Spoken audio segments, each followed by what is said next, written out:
നമസ്കാരം. Raf talks ഫുട്ബോളിലേക്ക് ഏവർക്കും സ്വാഗതം. ഇന്നലെ യുവേഫ ചാമ്പ്യൻസ് ലീഗിൽ നടന്ന രണ്ടാം പാദ പ്രീ ക്വാർട്ടർ പോരാട്ടത്തിൽ വമ്പന്മാരായ FC ബാഴ്സലോണ വിജയം കരസ്ഥമാക്കിയിരുന്നു.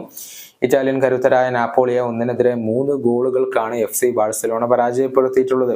സൂപ്പർ താരങ്ങളായ Fermin Lopez, Cancelo, Roberto Lewandowski എന്നിവരുടെ ഗോളുകളാണ് ബാഴ്സലോണക്ക് വിജയം സമ്മാനിച്ചിട്ടുള്ളത്.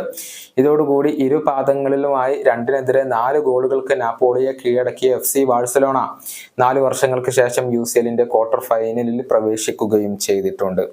ഈ സീസണിന് ശേഷം ബാഴ്സലോണയുടെ പരിശീലക സ്ഥാനത്ത് താൻ ഉണ്ടാവില്ല എന്നുള്ള കാര്യം, താൻ പടിയിറങ്ങുകയാണ് എന്നുള്ള കാര്യം പരിശീലകനായ ചാവി തന്നെ സ്ഥിരീകരിച്ചിരുന്നു. ടീമിന്റെ മോശം പ്രകടനവും അതുപോലെ തന്നെ ആരാധകരുടെ വിമർശനവുമാണ് ഇതിനെല്ലാം കാരണം.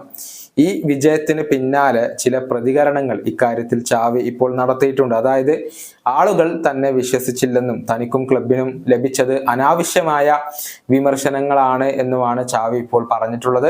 അദ്ദേഹത്തിന്റെ വാക്കുകൾ ഇങ്ങനെയാണ്: ഞങ്ങൾ ഒരു മികച്ച മത്സരമാണ് കളിച്ചത്. മത്സരത്തിന്റെ ഭൂരിഭാഗം സമയത്തും ഞങ്ങളാണ് ആധിപത്യം പുലർത്തിയത്.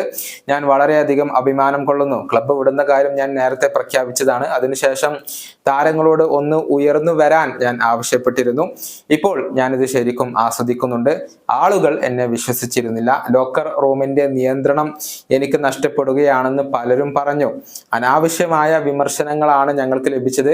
യൂറോപ്പിൽ പോരാടാൻ ഞങ്ങൾ റെഡിയാണ് എന്നുള്ളത് ഞങ്ങൾ ഇന്ന് തെളിയിച്ചു കഴിഞ്ഞു. ബോളിന്റെ അഭാവത്തിലും ഞങ്ങൾ മികച്ച പ്രകടനമാണ് നടത്തിയിട്ടുള്ളത്. ഇതാണ് FC ബാഴ്സലോണയുടെ പരിശീലകൻ ഇപ്പോൾ പറഞ്ഞിട്ടുള്ളത്. 2020 ബാഴ്സലോണ അവസാനമായി UCL ക്വാർട്ടർ ഫൈനൽ എത്തിയത്. അത് ഒരു കൈപ്പേറിയ ഓർമ്മയായിരുന്നു. അന്ന് ബയേണിനോട് 2-8 ഗോളുകൾക്കായിരുന്നു FC ബാഴ്സലോണ പരാജയപ്പെട്ടിരുന്നത്. ഈ സീസണിൽ പലപ്പോഴും ബാഴ്സലോണക്ക് തോൽവികൾ ഏറ്റുവാങ്ങേണ്ടി വന്നിട്ടുണ്ടെങ്കിലും ഇപ്പോൾ മികച്ച പ്രകടനമാണ് FC ബാഴ്സലോണ നടത്തിക്കൊണ്ടിരിക്കുന്നത്. ഈ വീഡിയോയുടെ അവസാനിപ്പിക്കുന്നു. മറ്റൊരു വീണ്ടും കാണാം.